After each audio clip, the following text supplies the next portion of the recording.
about half an hour for a small amount of discussion and question and answers. We'll end on the dot of 6:15 to let you get ready for this evening's dinner. So let me begin by firing a few questions at our three panelists. I mean, I think we were very lucky to have two diplomats who were deliciously undiplomatic and then one academic who spoke in very practical terms. So we've had a fortunate tableau of the issues facing the region. But let me start in the order that we came with. Mr. Chowdhury, I mean, you painted at the start of your remarks a fairly frank picture of the unity of South Asia. You said that the South Asian states don't tend to see themselves as partners. And you were quite frank about that. Kishore, I think, was right in saying that the rivalry between America and China, and particularly the rise of China, is probably the fundamental fact around which Asian geopolitics and South Asian geopolitics is going to occur. Do you see the rise of China as making South Asia more united over the coming decades, say, or is China's rise going to be a force for division within this region? Frank answer. Yes. Okay. You see, traditionally, how in the global matrix, smaller states or weaker states have behaved with larger neighbors is twofold. One is what Erling Bjoll, who's a Swedish analyst, he talked of Finland vis-a-vis the Soviet Union, and he spoke of pilot fish behavior. Mm-hmm. You tack close to the shark in order not to be eaten. That is one option. Is China the shark? Yeah. No. I'm not coming to China yet. I'm talking of within South Asia. Okay. So, South Asian countries tended to make up for the power gap with India by developing extra regional linkages. This was when Pakistan linked up with the United States to make up for the power gap through CENTO, CETO, Baghdad Pact, etc. Rather than stack close to the shark. Vis-a-vis on the broader framework, some of these countries also, when America was not available to play that role, linked up with China to make up for the power gap with India. Again, Pakistan played a role there, and to a certain extent continues to do that. Now, you see, India is not a single entity for all South Asian countries. For Bangladesh, Delhi, as Czechoslovakia was to Chamberlain, is a faraway country about which we know little. I mean, we deal with West Bengal, we deal with Assam, we deal with Tripura largely, but keep Delhi on the one hand as an element in order to deal with, and one deals favorably with Delhi. So most of our relations with India are conducted vis-a-vis the Indian states. So the paradigm of interstate behavior as it happens in Europe is not like how it happens in South Asia.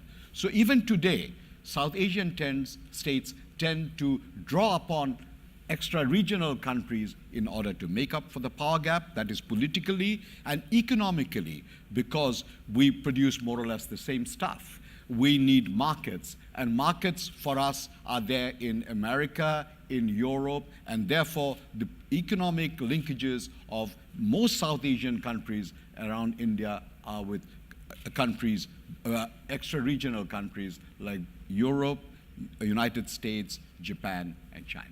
But does that mean the temptation will be for other South Asian countries still to cozy up to China to balance against India? Is that roughly what you're saying? It's not a question of just balancing against India. You see, the way China has come into the South Asian ethos is across a very broad spectrum.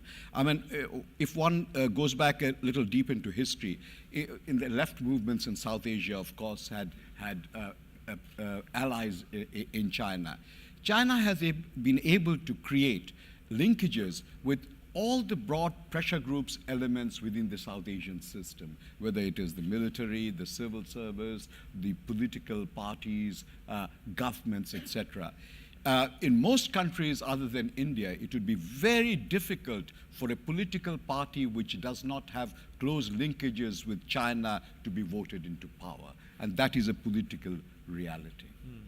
Kishore, I mean, on this same point, you, in your three cunning and clever choices, said that India faced a dilemma of how it positioned itself between America and China.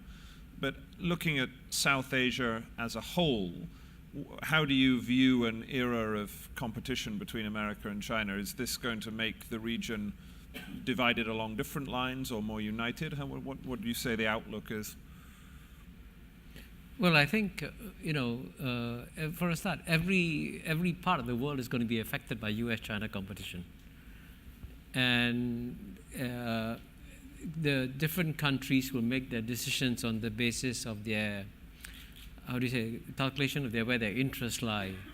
And in the case of Pakistan, I can tell you that China and Pakistan, this is a fact, I'm not giving a secret away, enjoy an unusually close relationship. In fact, I just read somewhere in the papers, was it today or yesterday, that shows that I think Pakistan is the country that is trusted the most by China. And this is a result of a deep relationship going back to the way Pakistan facilitated Kissinger's visit to China. I mean, just to give you a dramatic example of the role Pakistan played. So when you have that kind of established closeness between Pakistan and China, it's not going to change easily. That will carry on. The question, though, is whether China will use Pakistan as a thorn in India's side, or will China use its influence in Pakistan to say, hey, guys, let's stop this zero-sum games that you've been playing. Let's try and establish normal relationships and see whether we can all work together. And by the way, it is conceivable that China may take the latter option, because let's assume that things go badly in Pakistan. Of course, India will lose, but China also loses, because China actually does have a big worry about what you call separatist movements also in Xinjiang and all that. So the Chinese actually, and if they do their geopolitical calculations carefully, have a vested interest in a stable Pakistan. And the best way to get a stable Pakistan is actually to have a Pakistan that doesn't engage in zero-sum games with India. And that, for example, I mean, one of the craziest things in the world is that India and Pakistan still don't have a normal trading relationship. I mean, that's absurd. I mean, there are very few countries in the world which don't have normal trading relationships, and two of them are India and Pakistan. So that's got to go. And if there's one country that can facilitate that, that will be China. So, so what the point I'm trying to make is that there are many complex options available in this game. The question is, do we have people cunning enough to use these options? And so, final question on China again. How would you describe for the audience the extent of China's ambitions in the Indian Ocean? Because this is not just through the maritime Silk Route, but the building of military or quasi-potentially military bases in Bangladesh, Sri Lanka, Myanmar, Pakistan. It alarms some people in South Asia and beyond. How would you describe China's moves into South Asia, and how worried should people in South Asia be about that? Well, I think that the reason why that's a difficult question to answer is that the Chinese themselves have not figured out what their ambitions are. And China is today a fascinating country to watch because it's a work in progress. It's actually changing and adjusting and adapting. So in some areas, for example, in Central Asia, is playing a very positive role in trying to stimulate economic development in a region that was having difficulty getting external involvement. But in South China Sea, as you know, China has become far more assertive. Now, nobody anticipated that 5 years ago, that China would become more assertive. So it's an example of a work in progress all the time. And I think a lot depends, by the way, on how the United States treats China.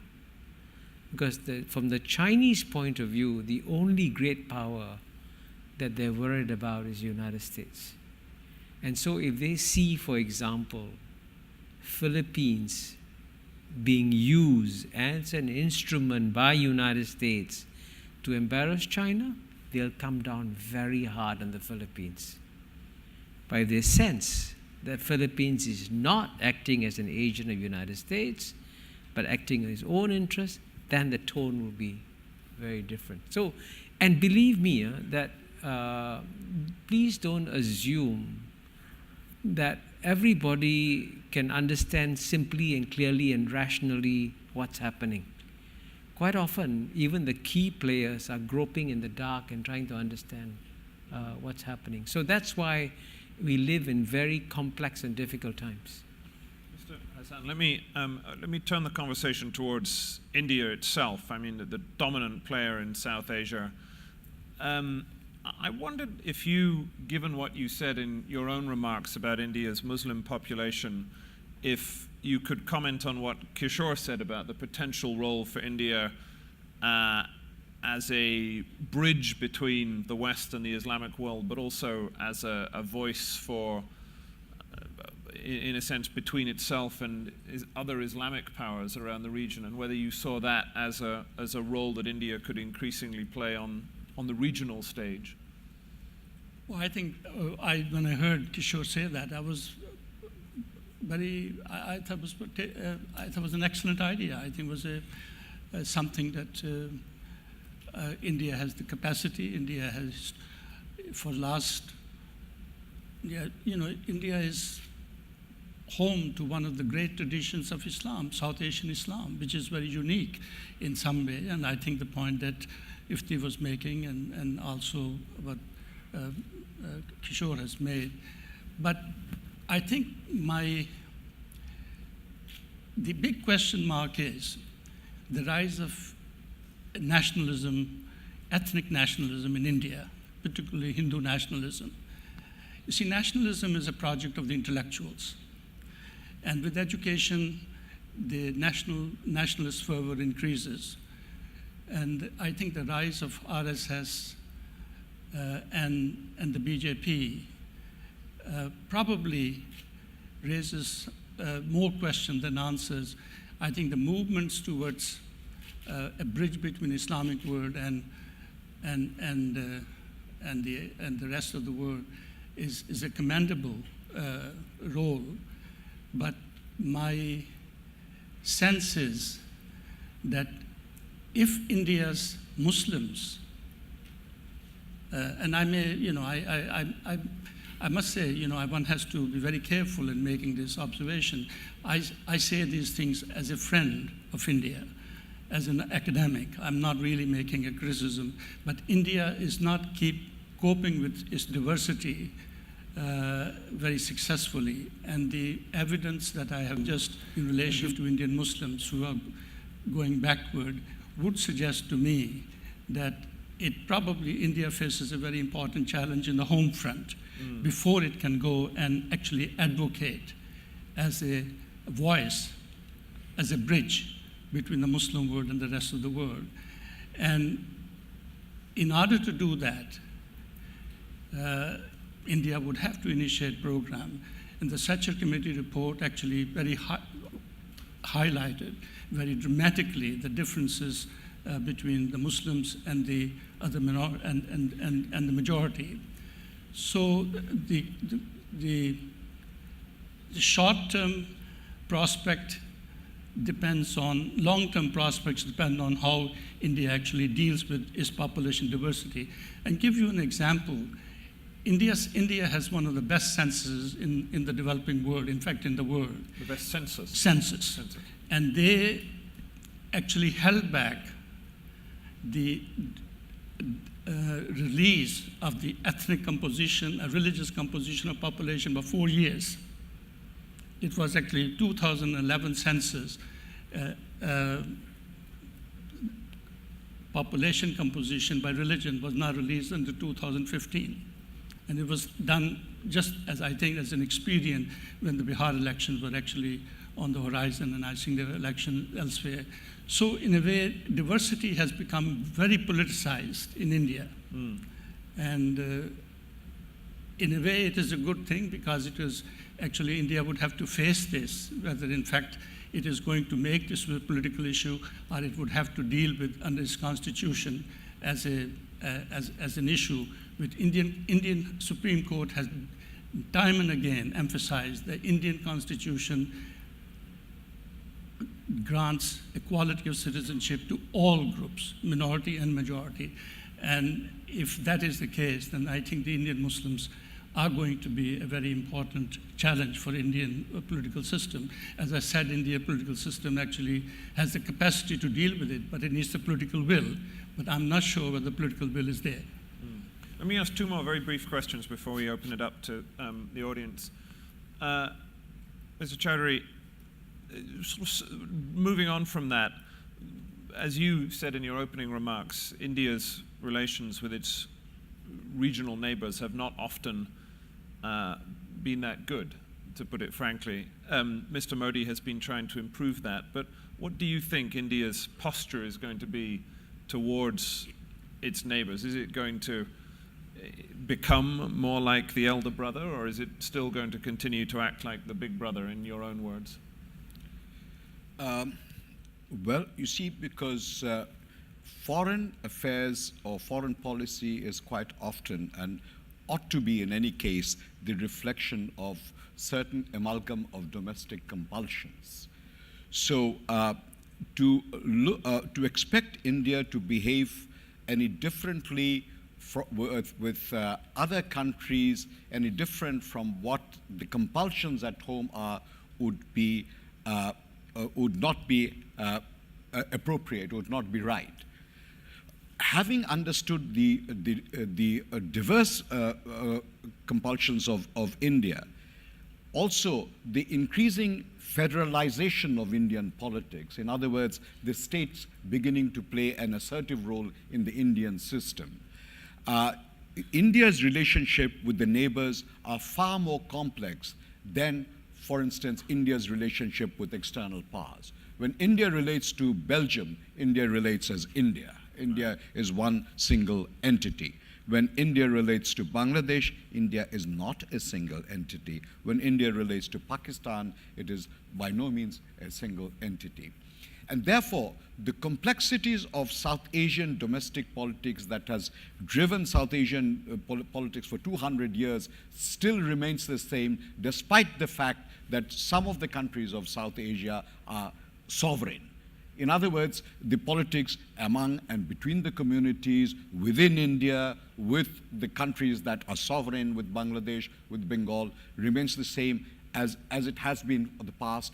And the same factors will continue to drive these intramural relationships over time, irrespective of whether the elements or units are independent, sovereign, or not. So final question to Kishore. You were terribly rude about the poor old European Union and very optimistic about ASEAN, but without delving too much into the details of SARC, the South Asian equivalent, I mean, one of the things that South Asia lacks is a sort of regional architecture with heft. What do you think the likelihood of such a regional architecture a la ASEAN or the old European Union emerging are? Are you a SARC optimist or not? Well, the answer, unfortunately, is it depends. I mean, one reason, for example, why ASEAN succeeded, and by the way, I'm trying to write a book on explaining why ASEAN has succeeded so far, touch wood, vis-a-vis SARC, is that, you know, the largest member of ASEAN, Indonesia, decided to take a back seat and allow the smaller countries, Singapore, Malaysia, Thailand, to drive ASEAN. And Indonesia said, okay, I'll sit back, you drive. Now, in the case of SAARC, the perception, I'm told, in SAARC is that India doesn't take the back seat, and the others, and you know, the relative power of India vis-a-vis the other South Asian states, there's a bigger disparity, by the way. Indonesia is big, but not that big compared to the other Southeast Asian states. So the future, I think SAARC can become like ASEAN, but India has got to try to allow the other states to drive SAARC a bit more and not be seen to be the dominant player in SAARC. It's going to be difficult, by the way. It's not going to be easy. But the good news for SAARC is that, and just let me say something nice about the European Union for a change. ASEAN did learn some lessons from the European Union. I can give you one big lesson that ASEAN has learned. The European Union has achieved what I call nirvana, because you don't just have zero wars between any two European Union states, you have zero prospect of war between any two European member states. That's nirvana. Now, ASEAN hasn't achieved that, but because we have the European Union as a model that ASEAN tries to follow, we can follow in the footsteps and say, okay, we'll be like the European Union, we won't have wars with each other, right? So in the same way, SAARC can learn from ASEAN also. But that also requires a change in mindset, where the SAARC countries actually say, hey, why is it there's so much more free flow of people, airlines, trade, investment among ASEAN countries? Why? Why don't we just copy what the ASEAN countries are doing? So if the SAARC countries just copy, take any ASEAN agreement, pick it up, change the name of the countries and sign it. It's easy, right? Because the ASEAN countries have worked out the agreement already. Just take the same agreement, let's say on aviation. Take that agreement, then sign India, Pakistan, Bangladesh, and see what happens. And I can tell you something, by the way. When the ASEAN countries liberalized their aviation flows, they had no idea that it would take off like a rocket. They had no idea that these budget airlines would appear. They had no idea that small cities would get this rush of tourists and so on and so forth. Nobody anticipated this, but it happened. So that's what SAARC can do. Take an ASEAN agreement, sign, see what happens. Let me, so we're racing to the end of our allotted time, but we may have time for a quick question if somebody has a burning question. Okay, so I see a hand going up there. Do we have a microphone for the gentleman there? If you can keep the question very brief, I would be grateful. Go ahead. Yeah, good evening. My name is Kaustubh Bodhankar. I am the Deputy CEO of Global Schools Foundation. My question is addressed to Professor Mehbubani. Professor, you made a very interesting point on the choice of India not aligning with either US or the China, a very cunning choice. Now, how do you think of this choice in the context of the non-allied movement, which was founded by Prime Minister Nehru and President Sukarno, amongst others, which perhaps had a membership of more than 100 countries, but zero geopolitical leverage? So won't it be a great mistake to kind of commit the same thing again and not aligning with the US, given the current geopolitical tensions that we have in South Asia? Thank you. Good question. Okay, I tell you, this is when I was in Cuba, Havana, Cuba in 1979, the president of Sri Lanka, at the height of the Cold War, then gave a speech, and he said, we are all members of the non-aligned movement, but there are only two non-aligned countries in the world, United States, Soviet Union. The rest of us, we are all aligned around them. And that's the truth. So if India wants to be genuinely non-aligned, then it should be a completely independent pole. Just like United States and Soviet Union were two distinct independent poles, right? In the same way, there should be I can foresee a world where there'll be three poles, independent. United States will be one, China will be second, and India will be the third. But that requires, by the way, a lot of courage and determination. It's not going to be easy. It's a tough choice, but worth doing. Let me squeeze in two final questions. The gentleman here already has the microphone, and then Mr. Modi in the front row, who you'll see because he's the only one wearing a hat. Sir. Surya from the Institute of South Asian Studies. This is a question addressed to Professor Iftikhar Ahmad Chowdhury. You have referred to the tactical nuclear weapons developed by Pakistan and perhaps also by India. Don't you think a policy of no first use, should Pakistan announce one and practice that on a verifiable basis, don't you think that would be a confidence building measure? Thank you. And before you answer that, I'm going to ask Mr. Modi to ask his question as well. So, sir. Taking the Kishore point of India being independent, I think everybody knows that India is going to remain independent. The tough question is that India has been facing this right from the independence, is the problem with the United Nations. We have these P5 nations who have the veto. And while China and US has the veto, India does not have the veto. To be independent in the world, you have to have the veto.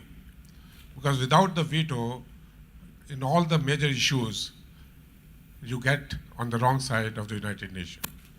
And the three other members who have the veto is UK, France, and Russia. India has been falling on the veto of Russia for a long time, and that was the reason India moved, as Kishore says, non-aligned, but connected with Russia. I think today there is a great hope if India, with the help of Commonwealth, can get the veto as our joint nations with UK, with the happening of Brexit. All right, got it. And I think, Kishore, for your comments on that.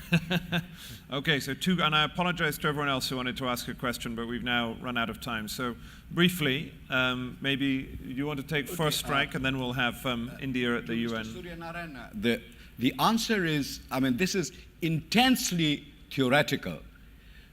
Ambiguity buttresses deterrence. When the other party does not know when the protagonist will strike, that is when you establish the sense of equilibrium of deterrence. What happens with the smaller power usually, it is not the smaller or the weaker side which sort of declares that it will not use nuclear weapons first, because its deterrence defense relies on the understanding by the other side that the weaker party might use nuclear weapons at any point in time. For instance, during the Cold War, deterrence was maintained by the simple assertion by NATO that should the more powerful conventional capability of Soviet Union, if Soviet tanks would roll into Germany, nuclear reaction would be unleashed automatically. So, normally in theory, the weaker side will not come forward and say that I will not strike first, because its strength, its deterrence, its defense lies in the fact of the stronger party perceiving that the weaker can strike whenever it chooses to in defense of its perceived national self-interest. That is sadly a fact. However, I still believe that there's not enough CBMs, confidence-building measures between India and Pakistan, but there are those who believe that the reason why a war has been avoided between India and Pakistan over the last decades or so are precisely because of the points that I've just made. And a final word to Kishore. India on the Security Council, is this going to happen anytime soon? Well, having served as Singapore's ambassador to the UN for 10.5 years, I've studied the veto very carefully, and the good news I have for you is that I've written a book on the subject. and in the book, The Great Convergence, I basically the message I have for India and others is that I think India made a mistake in trying to join the G4 method of getting in. So he tried to get the Security Council with Germany, Japan, and Brazil. And that formula wouldn't work, because Japan would run into the heavy Chinese opposition. Germany, they'll say too many Europeans. So therefore, I suggested an alternative formula which I call the 777 formula now. I can't explain the 777 formula. 7 permanent members, 7 semi-permanent members, 7 elected members. But there is an alternative formula that India can use. But more importantly, I also planted a very subversive idea that India could use. See, the purpose of the veto is to ensure that the United Nations doesn't take a decision against you which it cannot implement. So the United Nations cannot force the United States to do anything. So it's actually wiser to give the United States the veto so you avoid taking on the United States, right? Now, so in that sense, if India announces tomorrow, it's a very dangerous gambit, but only India can do it. India can announce that if it doesn't get a place, a permanent membership in the UN Security Council, as it deserves, and everybody agrees that India deserves the permanent membership, India will no longer comply with UN Security Council resolutions. And believe me, if it announces that, that's a political earthquake. By the way, it's happened once before. The African Union once announced that it would not comply with the UN Security Council resolutions on Libya because they were manifestly unfair. And then the Security Council would quietly back away. So this is a very dangerous game. But the one country that can get away with it is India. But then it requires, as I say, India playing the role of an independent pole and one that emerges as a great power in its own right. Very good. Please join me in thanking all 3 of my panelists. That was an excellent discussion.